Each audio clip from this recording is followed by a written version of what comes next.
নমস্কার, আমার নাম সঙ্গীতা গুপ্ত। জেসন মোমো ও জ্যাক ব্ল্যাক অভিনীত এই আমেরিকান ফ্যান্টাসি অ্যাডভেঞ্চার কমেডি মুভিটি এপ্রিল মাসের 4 তারিখে থিয়েটারে মুক্তি গেম বেস পেয়েছে। মুভি হিন্দি ভাষায় দেখেছি। মুভিতে দারুণ সব একটা কাজ করেছে।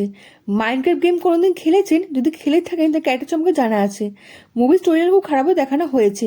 মুভি কনসেপ্ট যা ছিল না, অনেক কিছু দেখাতে পারতো, কিন্তু অনেক কিছু দেখানো হয়নি। বাচ্চাদের মুভি বানিয়ে রেখে দিয়েছে। জুম্যানজি মুভি দেখেছেন বা সুপার মারিও ব্রাদার্স, দুটো কিন্তু গেম বেসড মুভি ছিল। ভালো স্টোরি লাইন, এই মুভিতে না আছে স্টোরি, না আছে কনভিকশন, যা পেরেছে যা দেখিয়ে দিয়েছে। মুভিতে না সিজিআই ভিএফএক্স ভালো দেখানো হয়েছে। এই মুভি প্রেজেন্টেশন বেশিক্ষণ হোল্ড করে রাখতে পারেনি। এই স্টোরির মেন ক্যারেক্টার হলো স্টিভ, যা অভিনয় করে জ্যাক ব্ল্যাক। স্টিভের ছোটবেলা থেকে এই যে সে মাইনি করবে, কিন্তু কেন করবে সে জানানো হয়নি। গল্পে 4জন অযোগ্য ব্যক্তিকে দেখানো হয়েছে, তাদের উপর দৃষ্টি নিবন্ধ করে সিনেমাটা তৈরি করা হয়েছে। হঠাৎ করে রহস্যময় পোর্টালের ভিতর দিয়ে গিয়ে তারা কল্পনা ভিত্তি করে এটা কিউবিক আইল্যান্ডে পৌঁছে যায়। এই 4জন লোক কীভাবে কিউবিক আইল্যান্ডের বাইরে বেরিয়ে আসবে তার সিনেমা দেখানো হয়েছে। মুভি স্টোরি এমন সেট আপ করা হয়েছে তাদের মজাই আসেনি। মুভি কিন্তু 1 ঘন্টা 41 মিনিট, 2 ঘন্টারও না, তা ভালো লাগেনি। বাচ্চাদের জন্য সিনেমা বানানো হয়েছে।